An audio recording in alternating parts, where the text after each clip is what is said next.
One swing of my blade and I condemned us both. Against a world Stay with screaming me! for vengeance, I've got you! I Get dragged them! a Don't let the creature of monster the night escape! from the pirates, knowing the witch hunter's fury would follow. Now, with every shadow, every heartbeat, the truth claws closer. Our fates are intertwined, hunted for a bloodline neither of us understood, until now. Welcome back, legends! I'm so glad you're here. Don't forget to like, comment, and subscribe. In a world the where shadows ancient stirring. bloodlines You have collide with awakened it. fearful What have I superstition, done? Bound where us the line forever. between savior and monster blurs in firelight, one impulsive act changes everything. Ilara never believed in destiny. She never believed in vampires either, until she saw one chained in the town square, awaiting execution at the hands of a zealous witch hunter. Something in his eyes called to her, a recognition she couldn't name, a plea she couldn't ignore. What she didn't know was that saving him would awaken something You'll dormant pay for in your her veins, crimes! I am something innocent! ancient and powerful that both the church and darker forces have spent centuries trying to erase. Lysander, the vampire she rescued, carries secrets of a forgotten age, secrets that include her own heritage. Now hunted by a relentless witch hunter who sees them as an abomination against God and nature, Ilara and Lysander must navigate a dangerous alliance built on shared blood and shared destiny. As they uncover the truth about their intertwined lineages, they discover they are the last remnants of an ancient hybrid race, part human, part vampire, capable of powers that could reshape the world or destroy it. Their journey will take them from the shadows of medieval towns to the depths of forgotten crypts, where the past refuses to stay buried. And as the witch hunter closes in, they must decide: embrace the legacy that makes them hunted, or surrender to a world that fears what it cannot control. This is not a story of simple love or simple survival. This is a story of awakening, of two souls bound by blood and fire, fighting against a world that would see them destroyed for the very thing that makes them whole. The crowd By divine gathered justice, like this creature shall ravens to a perish. corpse. What is this power Ilara awakening me? pressed through the I mass recognize of you. bodies, her By heart divine hammering justice, this against creature her shall ribs perish. as What she is this pushed power past awakening me? merchants and I farmers, recognize you. all abandoning their evening routines to witness the spectacle. The town square of Blackmere had transformed from its usual bustling marketplace into a theater of judgment, the cobblestones slick with recent rain, reflecting the torchlight like pools of liquid amber. Witch! You'll pay She for your shouldn't be crimes! here. I am Every innocent! instinct screamed at her to turn back, to retreat to the safety of her small apothecary shop and pretend this night was like any other. But something had drawn her from her solitude, a whisper in the wind, a pull in her chest she couldn't name. At the center of the square stood a wooden platform, hastily constructed but sturdy enough for its grim purpose. Chained to a thick post was a man. No, not quite a man. Even from her distance, Ilara could see the unnatural pallor of his skin, the way torchlight seemed to avoid him, casting him in perpetual shadow despite the flames surrounding the platform. "Behold!" The voice cut through the murmuring crowd like a blade. "Behold the creature that has plagued our lands, that has fed upon the innocent, that has defied the natural order ordained by the Almighty." The witch hunter stood beside his captive, a tall figure draped in black leather and silver chains, his face hidden beneath a wide-brimmed hat that cast his features in shadow. But Ilara knew him. Everyone in Blackmere knew Matthias Crane. He had arrived 3 months ago, following whispers of dark creatures in the night, and had since made it his mission to purge the region of what he called unholy abominations. The crowd roared its approval, a sound that made Ilara's stomach turn. These were her neighbors, people she traded with, people she'd known her entire life, yet here they stood baying for blood with faces twisted in righteous fury. Her eyes found the prisoner again. He knelt, bound by chains that glowed with strange symbols, silver, she assumed, etched with holy verses. His dark hair fell across his face, but as if sensing her gaze, he slowly lifted his head. Their eyes met across the crowd, and the world tilted. Recognition slammed into her, not of his face, which she'd never seen before, but of something deeper, something that resonated in her very bones. His eyes were the color of midnight, yet they held galaxies within them, ancient and knowing. They held no plea for mercy, no fear of the death that awaited him. Instead, they held recognition, too, and surprise, and something that looked almost like relief.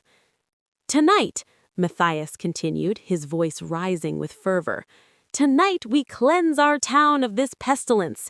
Tonight we send a message to all creatures of darkness that Blackmere is under God's protection." Two of Crane's men approached the platform carrying torches, their flames dancing hungrily in the night air.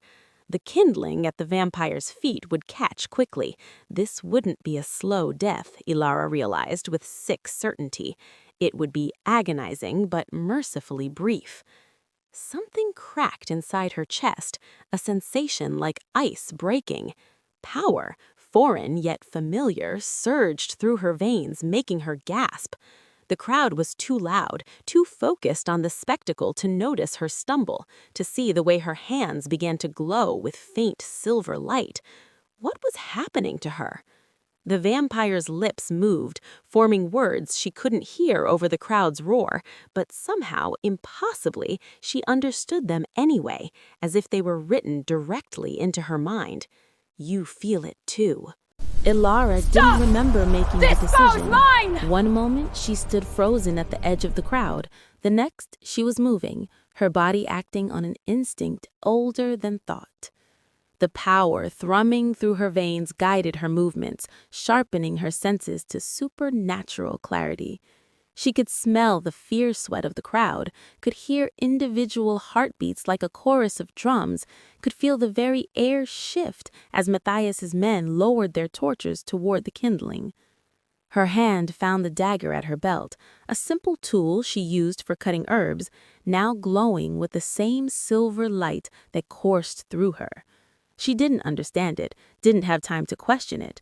The vampire would burn in seconds. "Stop!" Her voice erupted from her throat with unexpected force, amplified by the power racing through her. The word carried across the square like a thunderclap, and impossibly, the crowd fell silent. Matthias turned toward her, his eyes narrowing beneath the brim of his hat. "Who dares interrupt this holy work?" Ilara pushed through the last row of spectators, emerging into the open space around the platform. Every eye turned to her, pay for your and she felt the weight of their judgment, their confusion. She was nobody, a simple apothecary, an orphan who'd inherited her shop from a mentor who died mysteriously 5 years ago. What was she doing? "This is wrong," she said, her voice steadier than she felt. "You have no proof he's killed anyone." "He is a vampire," Matthias replied coldly. "That is proof enough. His very existence is an affront to God and nature." "Then let God judge him, not you." The words came from somewhere deep inside her, from a part of herself she'd never known existed. "Or are you so certain of your righteousness that you speak for the divine?" A dangerous silence fell over the square. Matthias descended from the platform with deliberate slowness, his boots thudding against the wooden steps. When he reached ground level, he was tall enough that Ilara had to tilt her head back to meet his gaze. "You defend a monster," he said softly, dangerously. "Perhaps you are corrupted as well." The crowd murmured, uncertainty rippling through them. Ilara felt their fear, their suspicion turning toward her. She was losing them, losing her one chance to... Her hand moved without conscious thought, the silver glowing dagger flashing through the air. She struck not at Matthias, but past him, sending a blade of pure light slicing through the chains that bound the vampire. The holy symbols shattered with a sound like breaking glass, and suddenly the prisoner was free. Chaos erupted. The vampire moved with inhuman speed, leaping from the platform in a blur of shadow. He landed beside Ilara, his cold hand grasping hers, and the contact sent a shockwave of power through them both. The silver light around her blade exploded outward in a blinding flash. "Run!" he commanded, his voice like velvet over steel. They ran. Behind them, Matthias's roar of fury rose above the crowd's panic. "After them, let none escape. They are both damned now." The vampire pulled her through narrow alleys she'd known since childhood, but somehow they seemed different now. Longer, darker, full of shadows that welcomed them rather than threatened. She heard the thunder of pursuing boots, the angry shouts of Matthias's zealots, but with each turn they took, the sounds grew more distant. Finally, they burst from the town's edge into the forest beyond, where ancient oaks stood like silent sentinels. Only then did the vampire slow, drawing her deeper into the trees until the lights of Blackmere were mere pinpricks behind them. "What have I done?" Ilara gasped, the reality of her actions crashing over her. "What have I done?" The vampire turned to face her, and in the moonlight filtering through the canopy, she finally saw him clearly. He was beautiful in the way winter is beautiful, cold, pristine, and utterly inhuman. Yet when he looked at her, something in his ancient eyes was almost human. "You saved us both, though I suspect you don't yet understand why." They found Ilara, you were shelter never in a fully hollow human. beneath a What massive am I? oak, Your blood its lineage, roots you will forming be a hunted. natural cave that had likely stood for centuries. The vampire moved with practiced ease, as if he'd known this place would be here, while Ilara stumbled after him on legs that felt like water. The adrenaline was fading now, leaving her shaking and sick. She'd committed treason against the church, assaulted a witch hunter, freed a creature of darkness. She could never go home. Everything she'd built, every carefully constructed wall around her quiet, unremarkable life, gone in a single reckless moment. "Breathe," the vampire said, his voice surprisingly gentle. "You're spiraling into panic. I can hear your heartbeat from here. It sounds like a war drum." "Of course I'm panicking," Ilara snapped, hysteria edging into her voice. "I just destroyed my entire life for a stranger, a vampire stranger. Who are you? Why did I—" She broke off, pressing her hands to her temples as another surge of that strange power pulsed through her. "What's happening to me?" The vampire studied her with those impossibly old eyes, his expression unreadable. "My name is Lysander," he said, finally. "And as for what's happening to you... Witch! You'll pay how for your much do you crimes! know I about am your parents?" innocent! The question caught her off guard. "Nothing. I'm an orphan. I was left at the church steps as an infant." She stopped, something clicking into place. "Why? What does that have to do with anything?" Lysander moved closer, and she noticed for the first time that the chains had left burns on his wrists and ankles, the holy symbols having seared his flesh. Yet he showed no sign of pain. "You felt it when you saw me," he said, not quite a question. "The recognition, the pull." Ilara wanted to deny it, but couldn't. "Yes," she whispered. "That's because we share blood," Lysander said quietly. "Not the same blood, but a bloodline that binds us nonetheless. You are not fully human, Ilara. You never were." The words should have sounded insane. Part of her wanted to laugh, to run, to wake from this nightmare. But the power still thrumming beneath her skin told her it was true. She had always known she was different. The way she could sense herbs' properties without training, the way wounds healed faster on her than others, the way she sometimes knew things she had no business knowing. "What am I?" she asked, her voice barely audible. "A Dhampir," Lysander replied, "half human, half vampire, born of a union between our kinds, a union that was supposed to be impossible, that hasn't occurred in over 3 centuries. "That's not possible," Ilara protested weakly. "Vampires can't, humans can't." "They can when certain bloodlines are involved. ancient bloodlines that predate the church, that predate human civilization as you know it. Lysander turned away, looking out into the darkness beyond their shelter. There was a time when our kinds lived in harmony, when Dampiers walked freely between both worlds. They were our diplomats, our bridge to humanity. But that time ended in blood and fire. The Purge, he continued, his voice heavy with old grief. 300 years ago, the church declared all vampires demons, all Dampiers abominations. They hunted us to near extinction. Those of us who survived went into hiding, into the shadows. We thought the Dampier bloodline had been completely eradicated. Ilara's mind reeled. But if I'm this Dampier thing, why didn't I know? Why didn't anyone tell me? Because someone hid you, he said, meeting her eyes again. Someone knew what you were and concealed you among humans, suppressed your abilities until they could awaken naturally. The woman who raised you, your mentor, did she teach you anything unusual? Any old rituals, old words? Ilara thought back to Miriam, the elderly herbalist who had taken her in, who had taught her the apothecary trade. There had been strange lessons, words in languages Ilara didn't recognize, teas that were just for you, dear, to keep you healthy. Suppressants, she realized with sudden clarity. Miriam had been giving her suppressants to keep her true nature dormant. She died 5 years ago, Ilara whispered, and since then I felt different, stronger, more aware. The suppressants wore off, Lysander confirmed, and tonight when you saw me, your full nature awakened. We recognized each other because we are part of that same ancient legacy, Ilara, and Matthias Crane knows it too.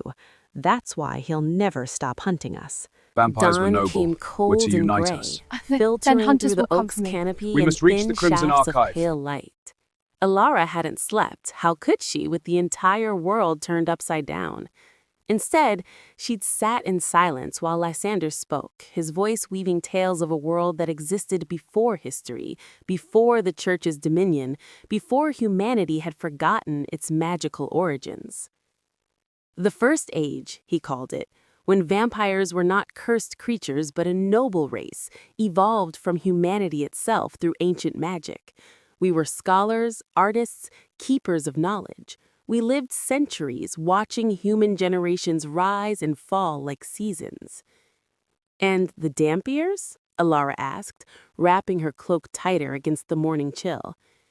Were our greatest achievement, Lysander said softly. Born of love between our kinds, they inherited the best of both worlds, human warmth and vampire power, mortal passion and immortal wisdom. They could walk in sunlight without harm, could eat and drink as humans do, yet possessed strength and abilities beyond normal mortals. They were meant to unite our peoples. Witch, What you'll happened? pay for your Though crimes! part of her I am already knew the innocent! answer. Fear, Lysander replied bitterly. As humanity grew in numbers and ambition, they began to fear what they couldn't understand. The church rose to power, preaching that anything supernatural was demonic. They turned human against vampire, convinced them we were soulless monsters who fed on the innocent. He stood, pacing the small confines of their shelter with restless energy. The truth is, we do feed on blood. It sustains us, but we never needed to kill, never needed to turn humans into mindless thralls. Those are myths, exaggerations of rare criminals among our kind, blown into legends to justify genocide. And the Dampiers were caught between? Ilara said, understanding dawning. Neither fully vampire nor fully human. Exactly. The church saw them as the ultimate abomination, proof that humans could be corrupted by vampire blood, so they hunted Dampiers with particular zealotry, believing they could breed if left alive, could spread their taint through humanity. Lysander's voice was heavy with old pain. I watched them burn. Entire families, children who had committed no crime except being born.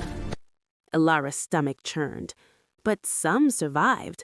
My vampire parent, survived. Yes, Lysander agreed. Somewhere, somehow, a vampire and human fell in love despite the danger, despite the world telling them it was impossible.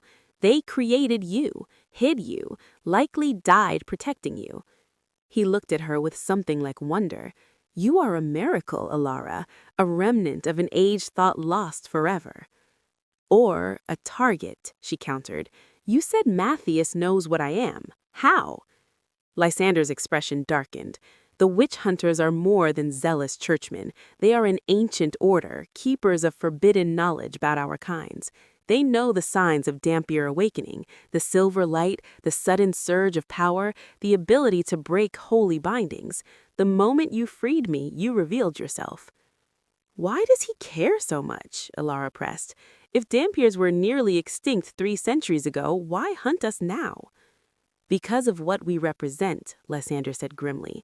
Dampiers are not just hybrids, they are keys. In the old days, Dampiers could access places and powers that neither vampire nor human could touch alone. There are vaults, libraries, repositories of ancient magic that respond only to Dampier blood, knowledge that the Church has spent centuries trying to suppress or destroy. He moved closer, his gaze intense. Your very existence threatens the Church's narrative. You prove that vampires and humans can coexist, can even create something beautiful together. You are living proof that their genocide was built on lies. And that's why they'll never stop, Alara said hollowly. They can't let me live. Not while you remain ignorant and powerless, Lysander corrected. But if you learn to harness your abilities, if we can reach the old places and unlock the knowledge hidden there, we might have a chance, not just to survive, but to expose the truth. In the distance, carried on the morning wind, came the baying of hounds. Matthias was coming, and he was bringing hunters. Where do we go? Alara asked, fear and determination warring in her chest. Lysander's smile was grim, but not without hope. To the one place your blood will grant us entry, the Crimson Archive, if it still exists after all these centuries. They moved through the forest like ghosts, Lysander teaching Alara to use her newly awakened senses. She could smell the hunters now, sweat and leather, steel and sanctified oil, could hear their heartbeats drumming through the trees, could taste their zealous fury on the wind. Don't fight your instincts, Lysander murmured as they crouched behind a fallen log, watching a patrol pass dangerously close. Your human mind wants to question everything, but your vampire blood knows what to do. Trust it. Alara closed her eyes, letting the sensations wash over her. The world became sharper, clearer, not just sights and sounds, but emotions, intentions. She could feel the hunters' determination, their disgust, their fear? Yes, beneath the righteous anger, they were afraid. They know what I am, she whispered. They're terrified of me. Good, Lysander said darkly. Fear might make them careless. But careless was the last thing Matthias Crane would be. As the patrol moved on, Alara caught sight of the witch hunter himself, standing on a ridge overlooking the forest. Even at this distance, Witch, she you'll could feel pay for his your gaze crimes! sweeping I the am trees, innocent! methodical and patient. He held something in his hand, a compass, she realized, but not one that pointed north. Its needles spun wildly before settling in their direction. He has a blood tracker, Lysander hissed. Damn! He must have collected samples from the execution platform, my blood or yours. How do we stop it? We can't. We can only outrun it. Lysander grabbed her hand, and again that jolt of power sparked between them. The Crimson Archive is 3 days' journey north. Can you run for 3 days? Alara thought of her old life, her quiet shop, her comfortable predictability. All of it felt like a dream now, insubstantial as morning mist. This, running for her life with a vampire, hunted by zealots, discovering she was something impossible, this felt real in a way nothing ever had before. I can run, she said firmly. They ran. The forest became a blur around them as Lysander pushed their pace beyond human endurance. Alara's lungs burned, her legs screamed in protest, but that strange power kept her moving. It was like drawing from a well she'd never known existed, deep and cold and inexhaustible. "Tell me about the archive," she gasped as they paused at a stream to drink. "What makes it so important?" Lysander cupped water in his hands. She noticed he could consume it, unlike the myths claimed, and drank deeply before answering. The Crimson Archive was created during the First Age as a repository of knowledge shared between vampires and humans. Histories, magical texts, records of our combined civilizations. When the Purge began, the Dampiers sealed it, keyed its entrance to their blood alone. "You've never been inside?" "No vampire has. Not for 300 years. We knew where it was, but without Dampier blood." He looked at her with an intensity that made her shiver. "You're the first in 3 centuries who can open it. Whatever secrets lie within could change everything, prove our history, reveal the church's lies, maybe even show us how to restore what was lost. Or it could be empty, destroyed, lost to time. Then we die knowing we tried." Lysander's smile was sad. "I've lived 4 centuries, Alara. I've seen empires rise and fall, watched the world forget its own history. I'm tired of hiding, tired of watching my people hunted and vilified. If there's even a chance the archive survived." A horn blast echoed through the trees, closer than before. The hunters had picked up their trail again. "Move," Lysander commanded. The next 2 days blurred together in a haze of endless flight.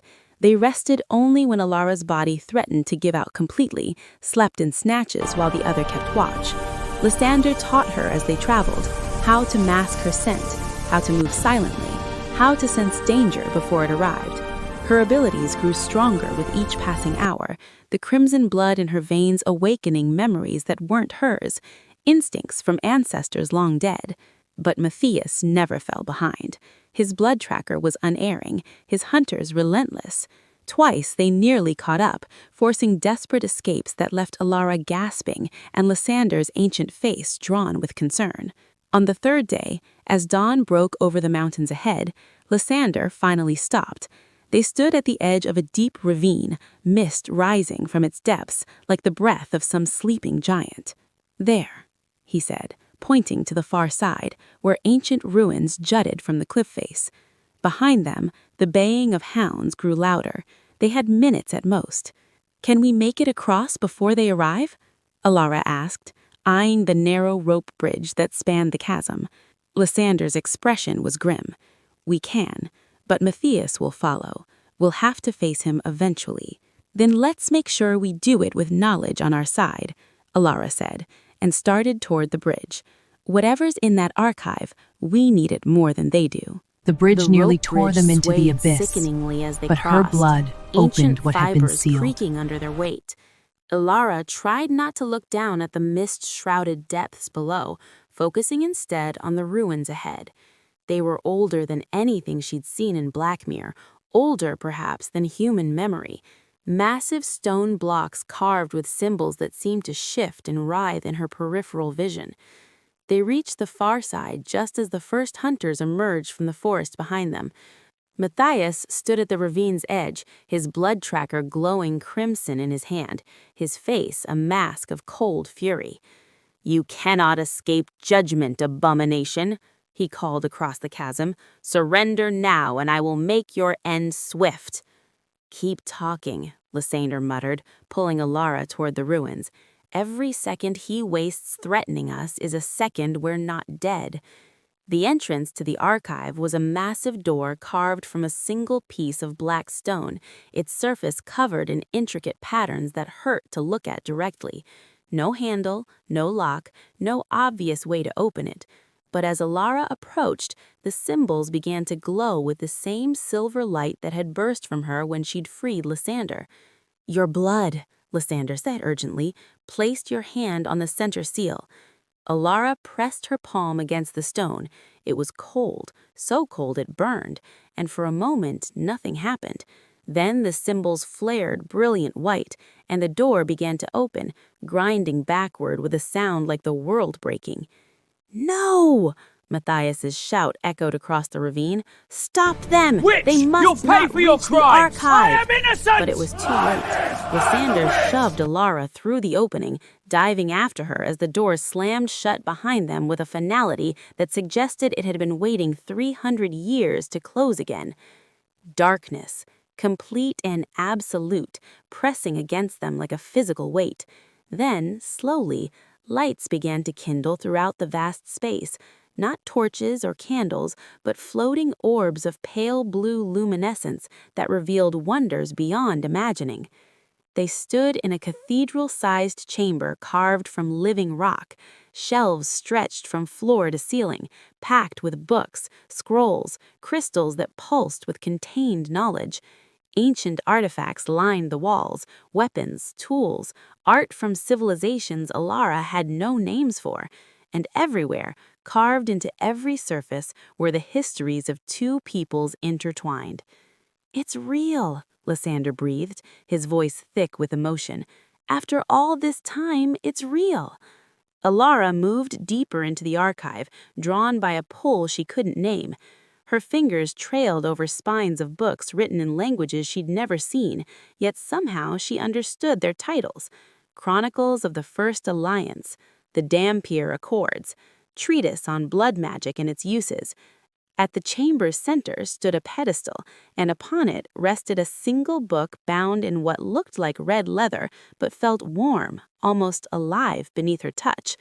The moment her fingers made contact, knowledge flooded her mind, not reading, but remembering, as if this book had been writing itself into her blood for 25 years. "The Book of Origins," she whispered. "It contains everything. The true history of vampires and humans, the creation of the Dampier bloodlines, the reason for the purge." Lysander joined her, his eyes wide. "What does it say about the purge? We always knew the church lied, but we never knew why they turned so violently against us." Alara's hands trembled as she opened the book, its pages turning of their own accord to the relevant passage. The words burned themselves into her vision. In the year of their calendar 1425, the church's highest scholars discovered the truth they had long denied, that vampires were not demons, but humanity's next evolution, that Dampiers represented not corruption, but transcendence. Fearing the loss of their power over human souls, fearing obsolescence in a world where death could be overcome, they chose genocide over enlightenment. "They knew," Lysander said hollowly. "They knew we weren't evil, and they slaughtered us anyway to maintain control." "There's more," Alara said, turning pages. "The Dampiers weren't just bridges between our peoples, they were meant to be the future, strong enough to survive, wise enough to lead, capable of creating a world where both races lived in true harmony. We were—" She stopped, her breath catching. "We were supposed to inherit the earth." A boom echoed through the chamber.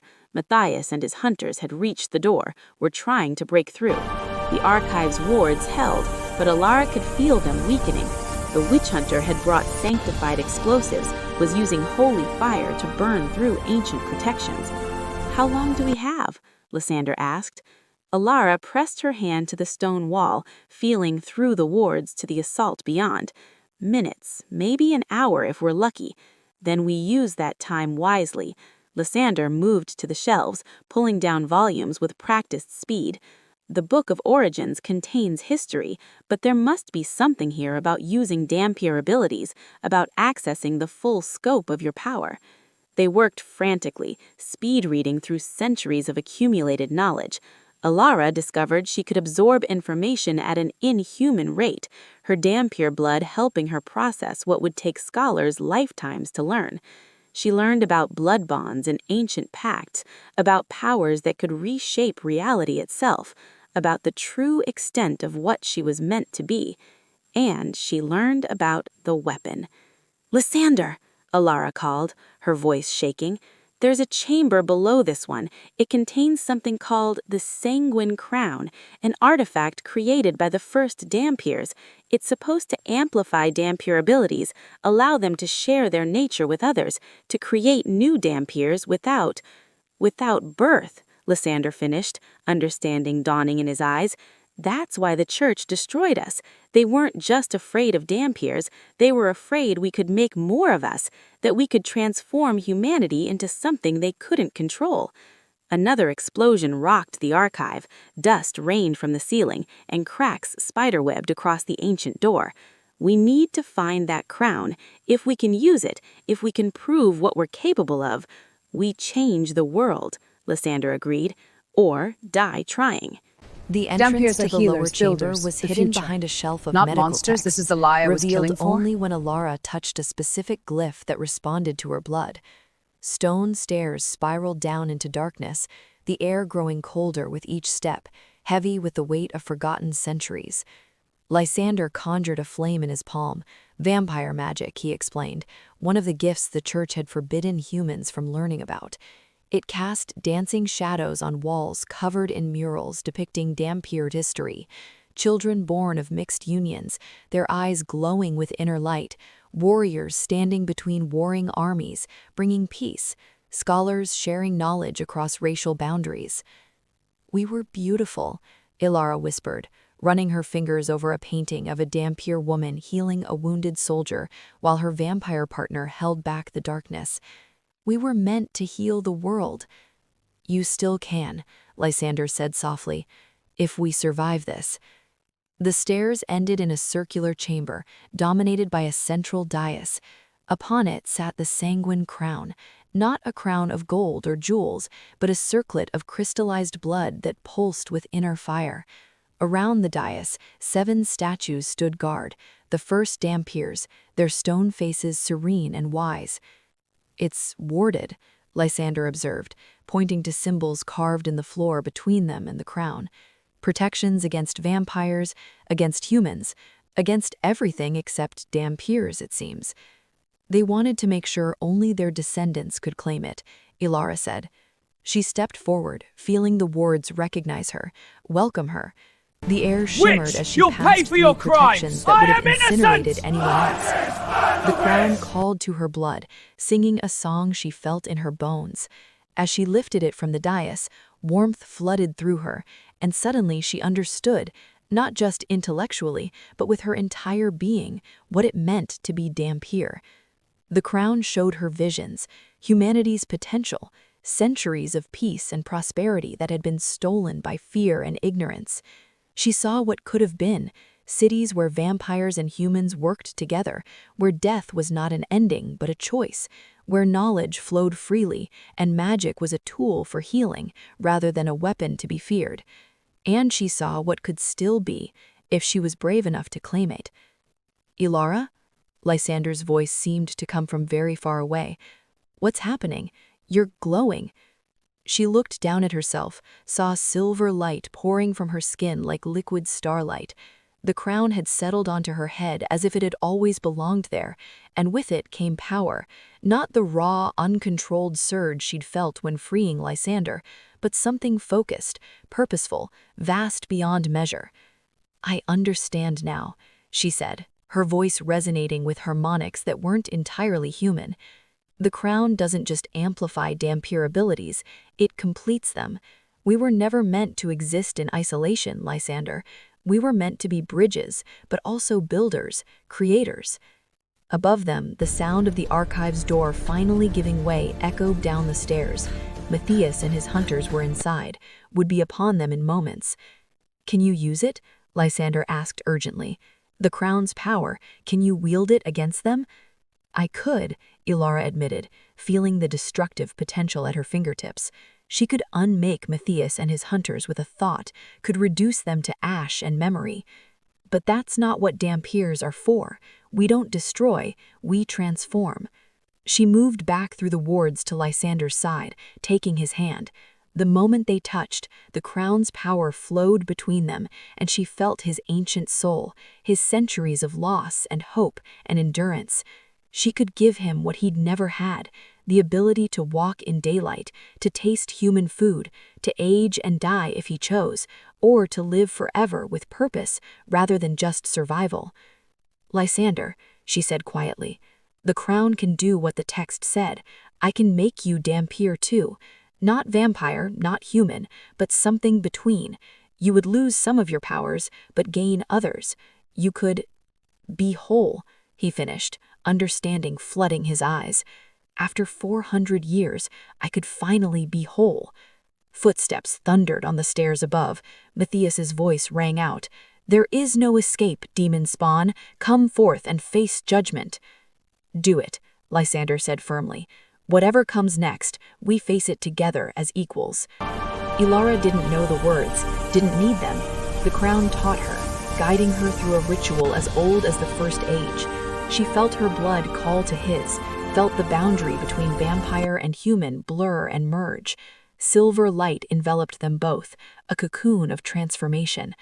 Lysander gasped as his nature shifted, as 4 centuries of undeath gave way to something new. His skin warmed, color blooming in his cheeks for the first time in ages. His heart, silent for so long, began to beat, slowly at first, then stronger, finding a rhythm that matched Ilara's own. When the light faded, he stood transformed, still impossibly beautiful, still ancient in his eyes, but alive in a way he hadn't been since his youth. He looked at his hands in wonder, felt the warmth of genuine blood moving through his veins. I can feel the sun, he whispered, though they stood deep underground. I can feel it waiting for me above, and I'm not afraid. Matthias burst into the chamber, his hunters fanning out behind him with crossbows raised, but he stopped short when he saw them, saw the crown on Ilara's head, saw Lysander's transformation. No, the witch hunter breathed, his face going pale. The sanguine crown, I thought it was a myth. Everything you were taught was a lie, Matthias, Ilara said, her voice resonating with the crown's power. Every dhampir you hunted, every vampire you burned, they were the future you murdered out of fear. You are abominations, Matthias snarled, but his voice shook. The church knows the truth, Ilara interrupted. Your own archives contain it. Your predecessors knew vampires weren't demons, knew dhampirs weren't corrupted. They chose genocide over losing power, and you've spent 3 centuries enforcing their lie. She felt Lysander's hand find hers, their dhampir blood singing in harmony. Together, they were stronger than either could have been alone. Stand down, she commanded, and the crown amplified her words with irresistible authority. Let us pass, and no one needs to die today. The crown reveals the had not truth. survived Dhampirs decades healed and as a united witch us? hunter by A lie being erased easily that age. I was intimidated. made the monster. Despite the crown's power radiating from Ilara, despite Lysander's transformation, he stood his ground, his hand moving to the holy symbol at his belt. I will not yield to demons, he said coldly. Whatever power you've claimed, it is stolen, unholy, an affront to God and nature. Is it? Ilara challenged. Or is it the natural evolution your church has spent centuries suppressing? Look at us, Matthias. Really look.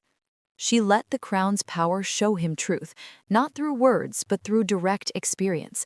She flooded his mind with visions, the First Age in all its glory, vampires and humans working together, creating wonders neither could achieve alone. She showed him dhampirs healing plagues, ending wars, sharing knowledge that advanced civilization by centuries. And then she showed him the purge, the burnings, the screaming children, the families torn apart. She showed him the church's secret councils where they admitted the truth, where they chose power over peace. She showed him every lie he'd been taught, every innocent he'd killed in the name of righteousness. Matthias staggered, his face draining of color. Behind Witch, him, you'll his pay hunters for your shifted crimes. uneasily, I am innocent! sensing their leader's distress. No, he whispered. It's a trick, demon magic. It's memory, Ilara said gently. The crown doesn't create illusions. It reveals what was, what could have been, what could still be if you're brave enough to accept it. I've dedicated my life to hunting monsters, Matthias said, but his voice cracked. I've burned vampires, destroyed creatures of darkness. If what you're showing me is true, then I've murdered innocents, Lysander finished, his newly beating heart lending weight to his words. I don't say that to hurt you, witch hunter. I say it so you understand what's at stake. The church lied to you, used your faith and dedication to perpetuate genocide, but you can choose differently now. One of the hunters, young, barely out of his teens, stepped forward. "Captain Crane," he said hesitantly, I can feel it. What she showed us. It feels true in a way the church's teachings never did." "Silence," Matthias snapped, but his conviction wavered. Alara could sense the war raging inside him, decades of indoctrination clashing with undeniable truth, faith battling reality. "I'm not asking you to abandon your faith," Alara said softly. "I'm asking you to see that the church twisted it into a weapon. The God you serve, would he truly want you to murder children, to destroy those who could heal the sick, end wars, bring peace?" Matthias looked down at his hands, hands that had lit countless pyres, hands stained with blood he'd believed was righteous. "What do you want from me?" he asked, sounding suddenly exhausted, suddenly old. "Let us go," Alara said. "Return to the church. Tell them what you've learned. Give them a chance to choose differently, to end this cycle of violence." "They'll kill me," Matthias said flatly. "The moment I speak against doctrine, I'm a heretic. They'll burn me on the same pyres I built." "Then don't go back," Lysander suggested. "You know the truth now. You can choose to spread it instead of suppressing it. The church's power rests on lies. Shine light on those lies, and the whole structure crumbles." Matthias was silent for a long moment, his internal struggle written across his face. Finally, slowly, he lowered his crossbow. "I can't fight beside you. Not yet. Maybe never. But—" He turned to his hunters. "Lower your weapons. We're leaving." "Captain," one of them protested, Our orders were based on lies," Matthias said firmly. "I've spent round life hunting monsters. I won't spend another day creating them through ignorance and fear." He looked back at Alara and Lysander. "I don't forgive you for what you are. I don't understand it, don't accept it, but I won't hunt you. Not anymore." It wasn't friendship, wasn't even a truce, really, but it was enough. As Matthias and his hunters climbed back up the stairs, Alara felt tension she hadn't realized she'd been holding finally release. They'd won, not through violence, but through truth. It was what Dampiers were meant to do. Do you think he meant it, or will he gather more hunters and return? I think he's genuinely shaken. Whether that translates to lasting change, I shrugged. We'll have to wait and see. They stood in silence for a moment, the weight of what they'd accomplished settling over them. They'd found the archive, claimed the crown, transformed Lysander, and potentially turned their greatest enemy toward the path of truth. "What now?" Lysander asked. "We have the crown, the knowledge of the archive, but we're still just two people against an institution that spent centuries hiding the truth." Alara looked up at him, this ancient vampire turned Dampier who had become her unlikely partner, her complement in this strange new destiny. "Now," she said with growing conviction, "we find others like us. The crown showed me there are more Dampiers hidden throughout the world, living in ignorance of what they are. We find them, awaken them, and together, we change the world." Lysander finished, a smile breaking across his face, the first genuine smile she'd seen from him. They emerged from the archive as dawn broke over the mountains, and for the first time in his long existence, Lysander didn't have to flee from the sun. He stood at the cliff's edge, face tilted toward the light, tears streaming down his cheeks as warmth he'd forgotten existed washed over him. "It's beautiful," he whispered. "I'd forgotten how beautiful it was." Alara stood beside him, the sanguine crown no longer visible, but its power still thrumming through her veins, a constant presence she was learning to wield. In her pack, she carried copies of the most important texts from the archive, histories, treatises, proof of everything they'd discovered, the knowledge to change the world. "Where do we go first?" Lysander asked, finally tearing his gaze from the sunrise. "There's a vampire coven in the Carpathian Mountains," Alara said. "I can feel them through the crown. About 20 vampires, living in secret, hunted and afraid. We offer them the choice, transform or help us protect those who do." "And the hidden Dampiers?"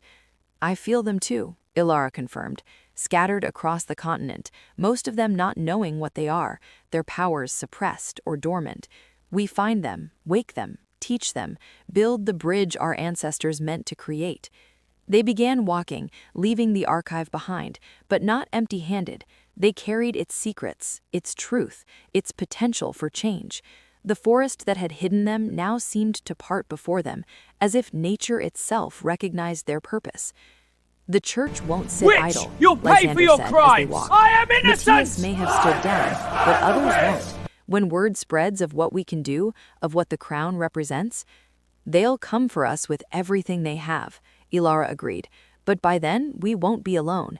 Every vampire we transform, every Dhampir we awaken, every human who chooses to evolve, they all become part of our defense, our movement. A revolution, Lysander said, and she heard the hope in his voice, hope that had been absent for so long.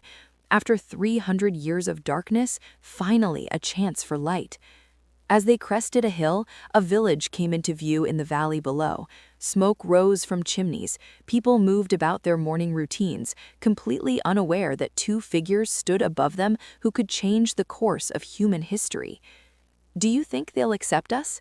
Ilara wondered aloud. "When they learn the truth, when they see what we can offer, will they embrace it or fear it?" "Some will fear," Lysander said honestly. "Fear is easier than change, but others will see the possibility, the potential. Those are the ones we're looking for, the brave ones, the dreamers, the ones who know the world can be better than it is." Ilara felt the crown pulse, felt it reaching out across the land, sensing those with latent Dhampir blood, those with the courage to transform, those who would become their allies. The network was already forming, invisible threads connecting kindred spirits across thousands of miles. "I'm scared," Ilara admitted. 3 days ago, I was nobody, an apothecary with a quiet life. Now I'm supposed to lead a revolution, reshape the world, challenge an institution that stood for 1,000 years. Lysander took her hand, his newly warm fingers intertwining with hers. 3 days ago, I was preparing to die on a pyre, convinced I was the last of a dying race. Now I have hope, purpose, and I'm not alone. He squeezed her hand gently. Neither are you. Whatever comes, we face it together. A hawk cried overhead, circling in the morning sky. Ilara watched it soar, free and fearless, and felt something similar awaken in her chest. She had been given a gift, not just power, but knowledge, purpose, the chance to right centuries of wrongs. The first age ended in fire. Maybe we can create a second age, one built not on fear and suppression, but on understanding and choice. A second age, Lysander repeated, testing the words. I like that. A new beginning, a new chance to get it right. They began descending toward the village, their first destination on a journey that would span years, maybe decades. There would be setbacks, failures, losses. The church wouldn't yield easily, and not all vampires would want transformation. Not all humans would accept evolution. But somewhere in that village, or the next, or the one after that, there was someone like Ilara had been 3 days ago, someone ordinary, living a quiet life, unaware of their potential, someone who just needed to be awakened, shown the truth, given the choice. And one by one, choice by choice, awakening by awakening, they would build something new, something that honored both the human and vampire heritages, that bridged the divide with understanding rather than deepening it with fear. "Ready?" Lysander asked as they reached the outskirts of the village. Ilara touched the invisible crown, felt its power steady and sure, felt the weight of destiny that she'd never asked for, but now embraced fully. "Ready," she confirmed. And together they walked into the village, into the sunlight, into the future they would build one soul at a time. The hunt was over. The real work, the work of healing, transformation, and revolution, was just beginning. Behind them, the archive stood silent and waiting, its doors sealed once more, but its secrets now carried forward in living memory. Before them, the world stretched vast and full of possibility. Ilara had saved a vampire from a pyre and condemned them both to be hunted, but in doing so, she'd also saved something far more precious: hope. The hope that humanity's next chapter would be written not in blood and fire, but in understanding and transcendence. The second age had begun, and this time they would make sure it lasted.